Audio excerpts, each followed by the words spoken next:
on the line of best fit. So R had been explained a long time ago to me, and it's not in our book, but I just wanted to tell you that if you had your line of best fit back in the old day when you're trying to make your ruler work out, and of course you're on a on an unstable plane because your notebook is folded over on something and you can't really make your dots real well, and then you try and find the line of best fit, and then you got mad because your teacher read off some answer for the line of best fit and it didn't match up with yours, and the teacher said, well, it doesn't really matter, and then you're mad because your answer you wanted to be exact, and this is back when you were still that middle school kid that really wanted it to work out.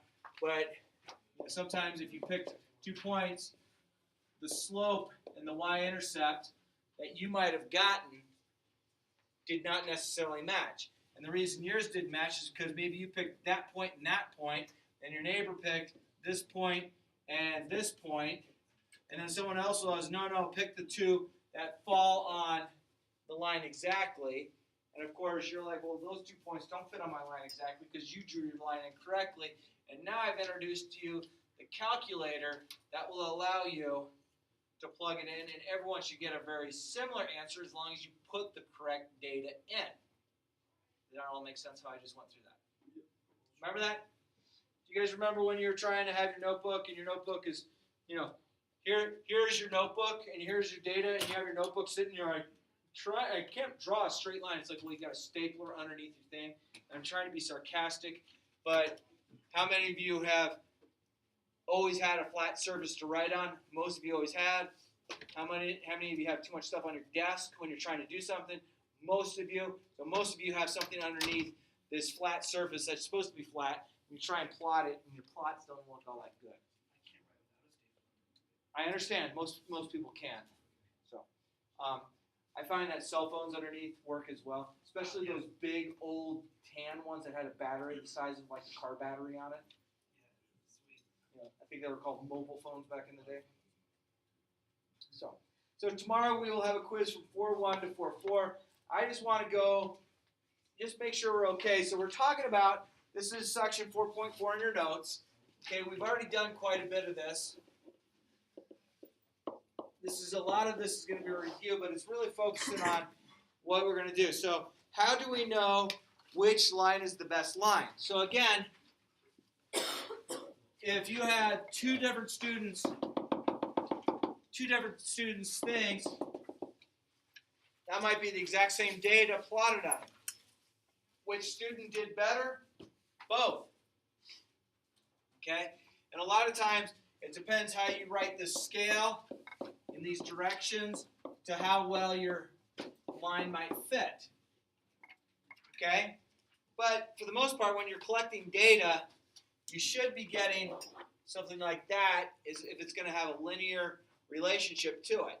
It more than likely shouldn't happen in an exact straight line. If it does, it's a fluke of nature.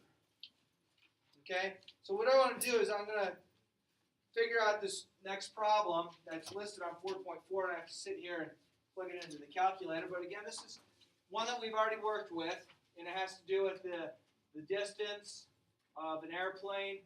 So I'm going to go in. All right, so stat. Going to stat. Let's make sure we have everything cleared out of our data. Actually, this is the data that I want in there. So plotting all the data in there and the line of best fit. Just clearing that out. So once I go in and I plot the data, and this should be the same data that you had the other day. Just double check where this one came from. You guys had the 4.3 line of best fit activity. Hey, how you doing? Good, how are you? Doing well. Thanks, sunshine.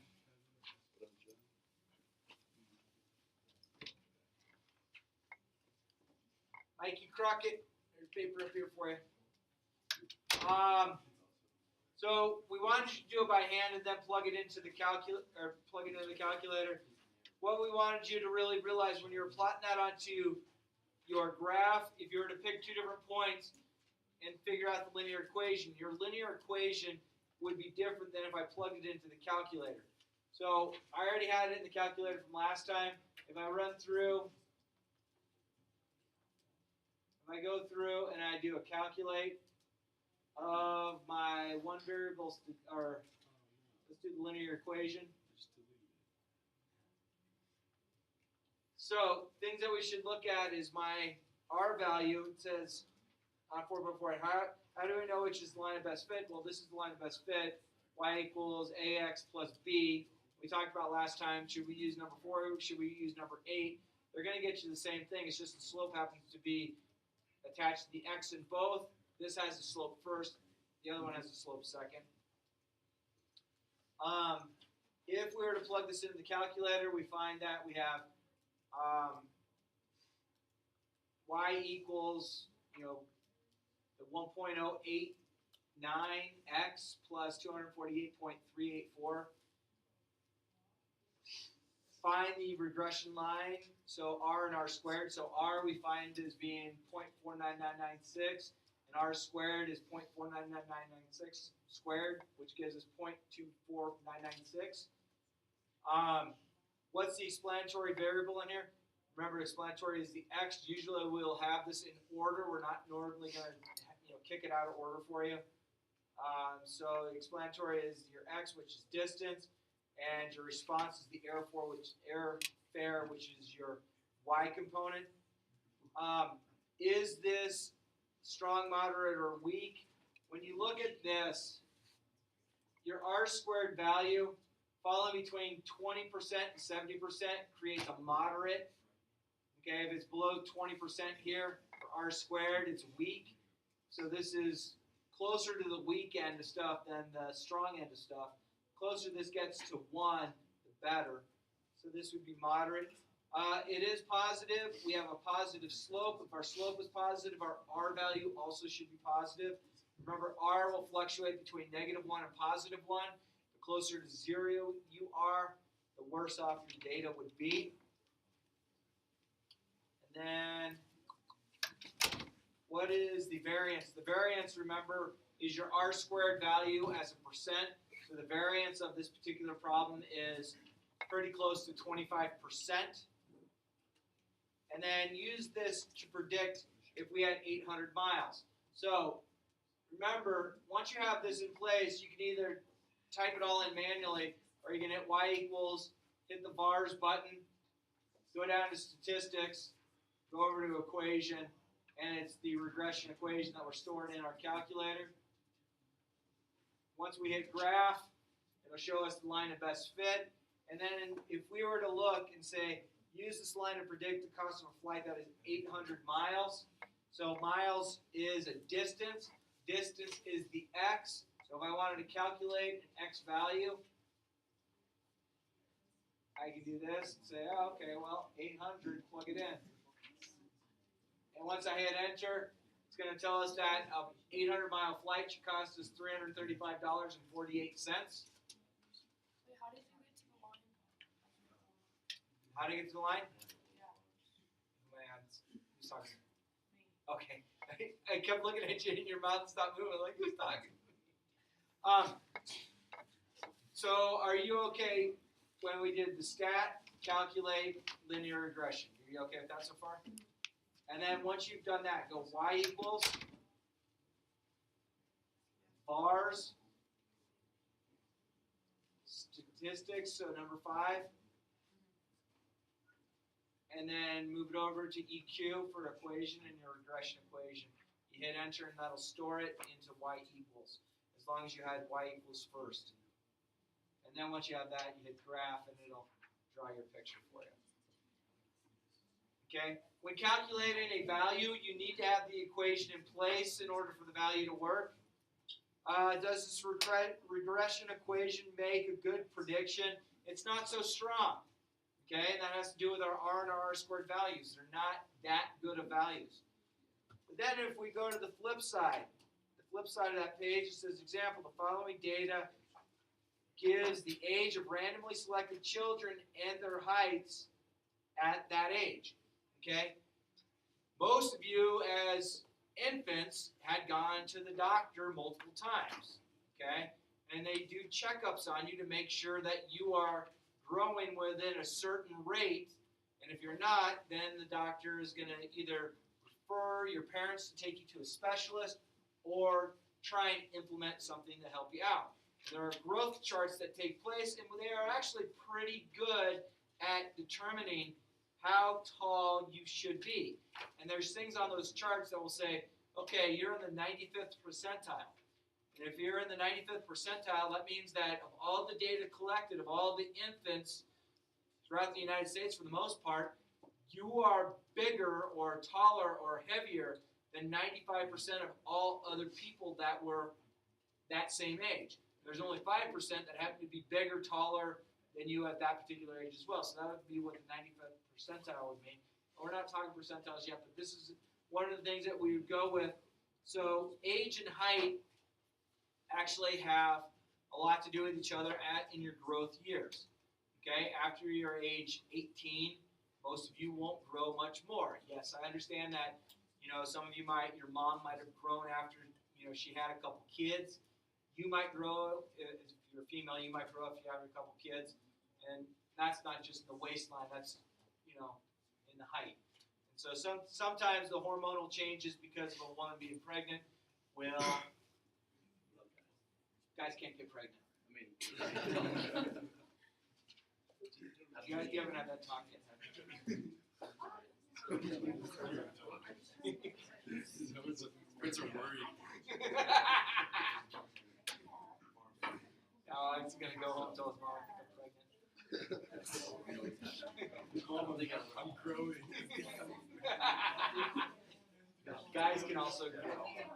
But there's normally not a hormonal change that will take place in a male right away. But it is possible. Oh, thanks for joining us. We usually start around 8.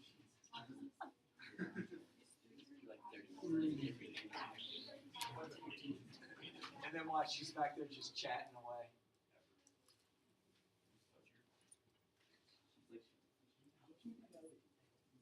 Like every day.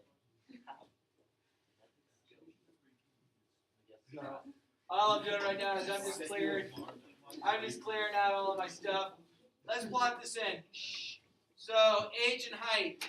So, your age up to a certain amount, probably up to age 16, and your height actually go right along with each other. Okay? Some people will stop growing by age 16, won't grow again throughout the rest of their lives. And then sometimes through different scenarios of life, one being pregnant for women, you might grow. Sometimes boys might also grow. So, years of life, we have 1 through 10.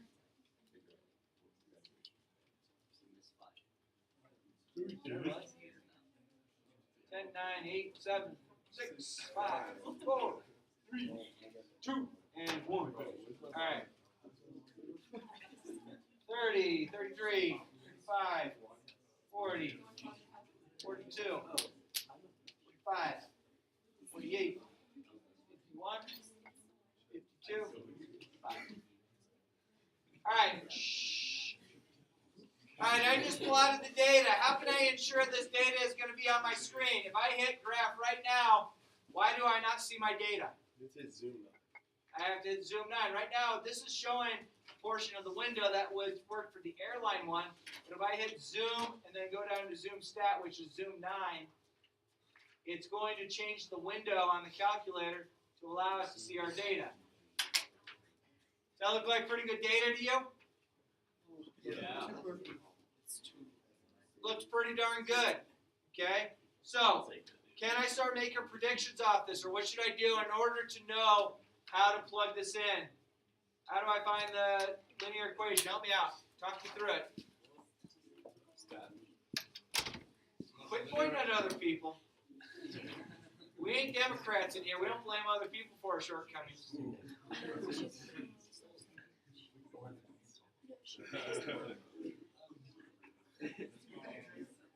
I love being political. Ready? Stat. Set. So what should I do? Stat? And then what? Calculate. Stat. Calculate. 4.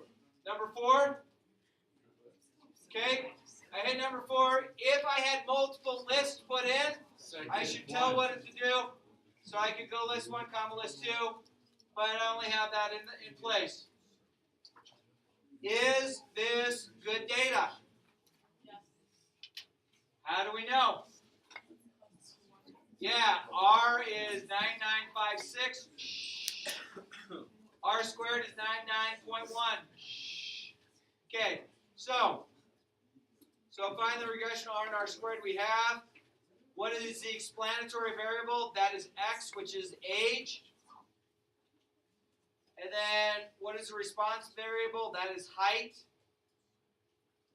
Okay, age is in years and height is in inches. Thanks, Buttercup. No. Logan.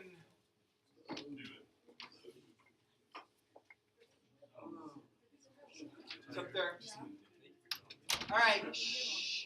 Is the linear relationship strong, moderate, or weak? What do you think?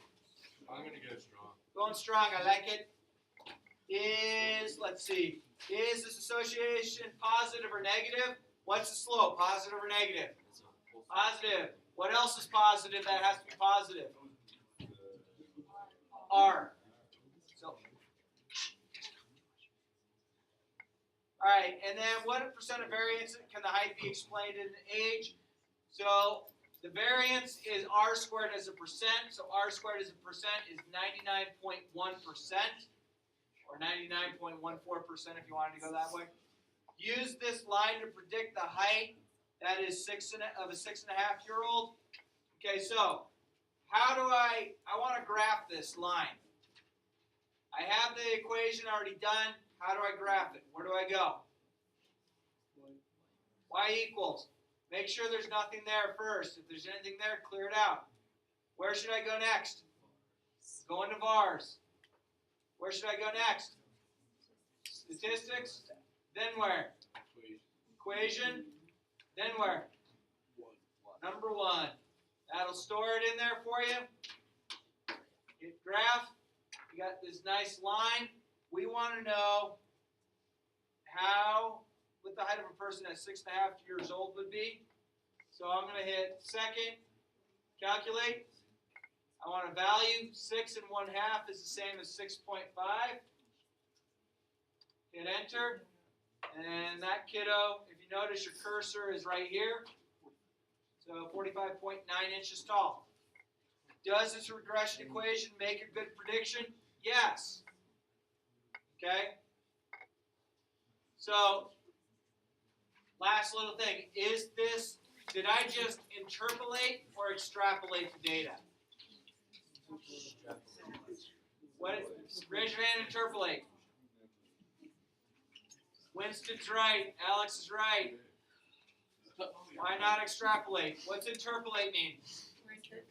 We're interpreting. But if you interpret, you're also inside your data set to make a prediction.